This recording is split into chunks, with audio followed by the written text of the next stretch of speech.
So Nico Harrison is like an evil movie villain. Like, genuinely, he's like a movie villain. That's the only way I can describe Nico Harrison and some of the stuff we've heard about Nico Harrison. Like, the guy just wanted to get rid of Luka. That's his whole thing. He wanted to get rid of Luka Doncic, and he did not care. I actually think, people are saying the Lakers gave up Anthony Davis. I actually think the Lakers could have, I'm not joking, could have offered Austin Reeves, Max Christie, and Dalton Connect and a first. And that probably would have gotten themselves Luka. It actually, the way things are looking, that probably would have gotten them Luka. But it says here he no longer wanted to orbit around Luka Doncic. He would have tried to trade him in the summer if the Lakers deal didn't happen. This is one of the best comments ever. So he wants to orbit around Kyrie. Does Kyrie even orbit if the earth is flat? Like, it's just a crazy old situation. Like, according to Mark Stein, Nico Harrison no longer wanted Luka Doncic. Yet naturally now at a bit of distance from the initial shock, you've begun to hear more and more whispers. The Mavericks had somehow co-sealed for months. Whispers via league sources suggesting that Dallas decision makers must not be general manager Nico Harrison no longer want plan the Mavericks to orbit around Luka Doncic. Like, I'm sorry. What? So basically, you're like, you know what? We made the finals. We made the finals last year. So, you know what we're going to be doing? Because we made the finals last year, we're going to be changing everything. We made the finals last year. So our plan now is to just say, you know what? Screw what got us into the position we're in. Screw that. Because, well, we think we've got all these great players and our ability to create a team's great. That it wasn't Luka Doncic, it was everything. Like, Luka Doncic was not the reason we were so good. And now after seeing some things like this, it was like, I saw this tweet from Mark Spears. He says Jaylen Brown is the reason the Mavs traded Luka. What he did to Luka in the finals, shutting him down, guarding full court, making off unbearable offensively, led Dallas questioning Luka as a leader on the team and questioning whether he was in shape or not.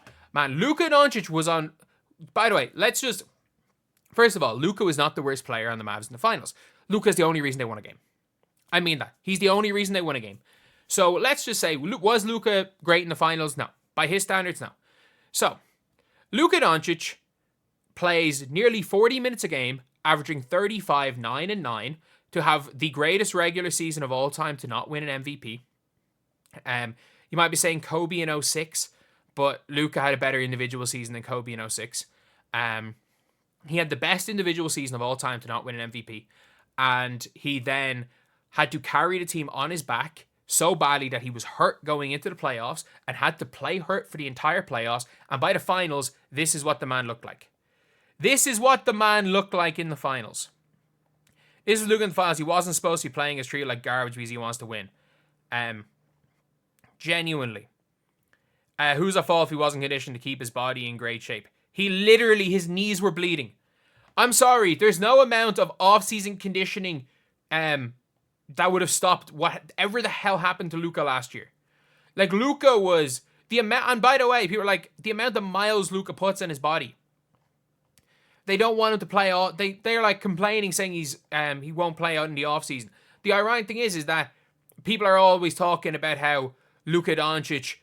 Luka Doncic, he had his own training guys in Dallas. He had his own training guys, and he was in great shape for the first couple of years of his career. Nico Harrison got notions and started firing all the people that liked Luka, that Luka was close with, and their training team got Luka fat. Luka is skinnier in the offseason than he is during the season. Luka goes back to Slovenia, loses weight, goes back to Dallas, especially in recent years, and just gets heavier. And you can see he's already shedding the pounds in LA. This was a you problem. This was a you problem, Nico Harrison. This was a Mavs problem. Because this man is, it's hard to say generational, but there are, in my opinion, in the last, since like the LeBron KD Steph era, since 2010, there have been 2 generational players drafted. And by the way, if Shea just ascends, we can have a different debate. 3. If Shea ascends, then we can talk. But it's Luka, Wemby, Jokic. They are the three. They are the three best players. Giannis, like the four best players that have been drafted. 5 best players have been drafted. None of them are Americans. But they have been, it's very clear, the 5 best players in the world right now are the 5 best players that have been drafted since 2010. Those 5 players are Luka Doncic, Giannis Antetokounmpo, Shai Gilgeous-Alexander, Nikola Jokic, and Giannis. And Wemby if I said Giannis. But not even 5 best, the 4 best players in the world. The 5th best player in the world, I have no idea. Some days I think it's Steph, some days I think it's Tatum. Like, there are, like, that debate for 5. Some days it's Wemby. You can argue that it's Wemby already. And the 4 best players in the world and Wemby have been the 5 best players drafted since 2010. And you looked into this. You got lucky that the Atlanta Hawks were obsessed with Trae Young.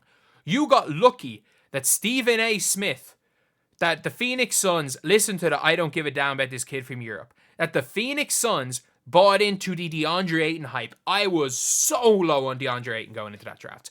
I was so high on Marvin Bagley, so I'm equally as wrong with that one, but I was right with everything I said about DeAndre Ayton. I said DeAndre Ayton, it wasn't DeAndre Ayton's game that people were hyped about, it was what he looked like. He just looked like he was already an NBA monster at the start. And again, I'm Irish. We can't forget, we had Aiden Gahan. Like, he absolutely looked the part. Like, again, hell of a player compared to normal people. Like, I coach against him and he dropped 30 on my team this year. But, like there's a big difference between looking like an NBA player and being an NBA player. And, like, that was the thing with DeAndre Ayton. He just looked more like a player. But with Luka Doncic, there was no... Like, you looked into getting him Nico Harrison. You didn't even get him. Donnie Nelson is the only reason you had him. Because teams would have let him fall. I stand by that. That the Dallas... If you had the Dallas Mavericks, you would have taken Mo Bamba 5th or 3rd in that draft.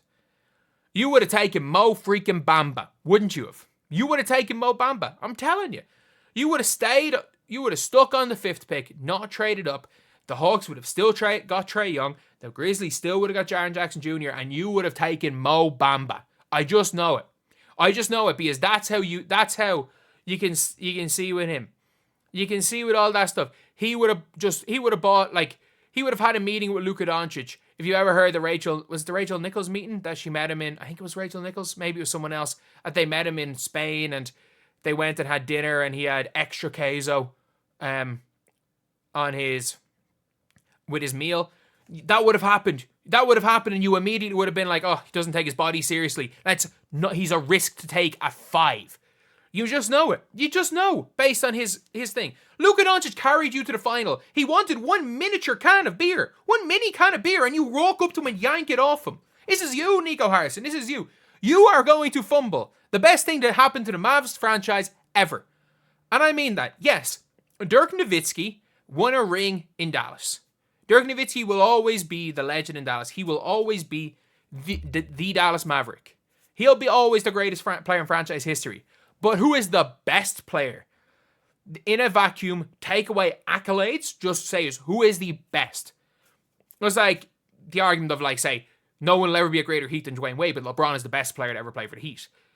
The best player to ever put on a Mavs uniform is Luka Doncic, and you got rid of him because you just didn't like him.